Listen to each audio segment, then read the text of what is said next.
Hello, and welcome to another episode of Slowpoke Divas TV. I'm your host, Bonnie Parrish Kell. Walking is one of the best ways to improve your fitness and to lose weight. But there are two specific styles of walking that not only will ramp up those efforts, but also will stoke your competitive spirit as well.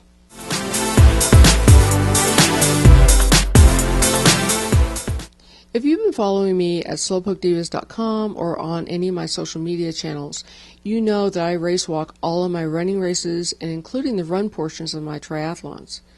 And that's because race walking is easier on my body, it's a low impact sport, while it still provides one heck of a workout. Now recently a friend of mine had asked me, what is this thing called race walking? What is this thing that I'm now hearing about power walking? And how's that different from something called fitness walking?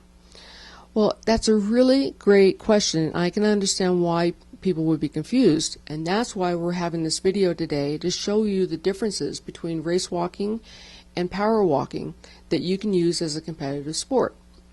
But first, my definition of fitness walking. This is when you just lace up your shoes and you get out the door. Whether you're going to walk in your neighborhood, you go to a local park or a trail, and you're walking for a specific period of time, 10 minutes, 15 minutes, a half hour, maybe at varying speeds, but the whole goal is just to get you out and get moving. You may or may not lose weight, but over time you will become fitter. Now, when we talk about race walking and power walking, we're really talking about two competitive sports. Race walking has been around since the early 1900s, when it first appeared in the 1904 Olympics. Power walking is now a new sport that is being seen across the United States, primarily at senior games or senior Olympics.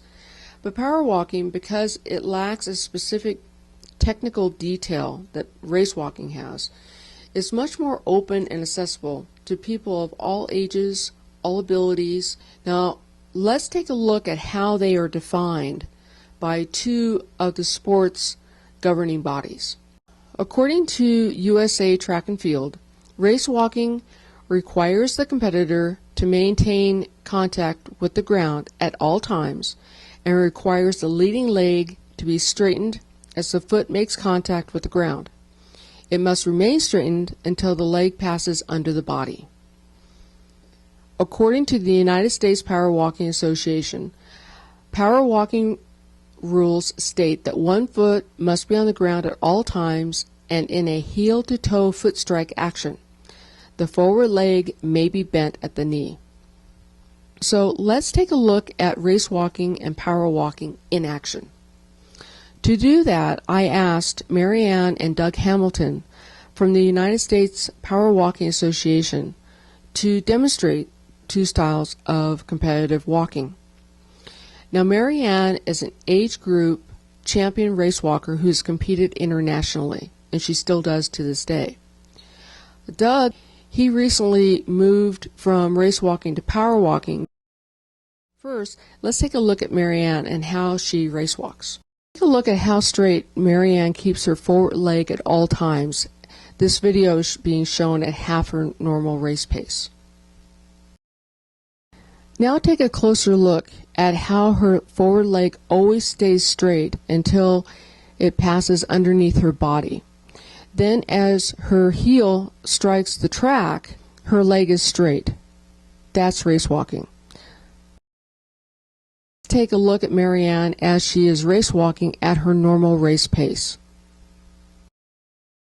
So that's race walking. Now let's take a look at power walking. Doug is showing us power walking, shown here at about a third of his usual pace.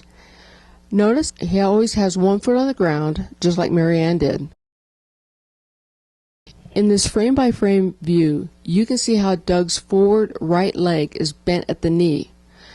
Then his left leg appears to be bent, but then it straightens when his heel hits the track. That's okay in power walking. Here is Doug power walking at his full race speed.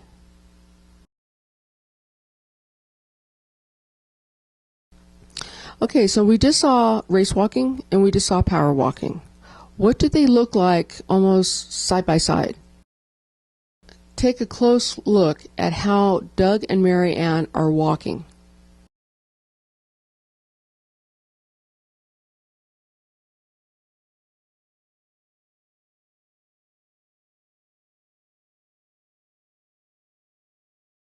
Did you catch those differences?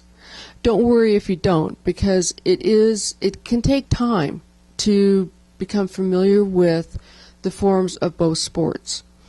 If you enter a competition, there will be judges out on the course, and in most cases they will give you a warning, a verbal warning, like, hey, straighten your leg out if you're doing race walking, or if you're power walking and maybe they think you're running or this creeping or jogging thing, they'll call it out to you. In many cases, the judges are helping competitors like us, regular people, to do a better job.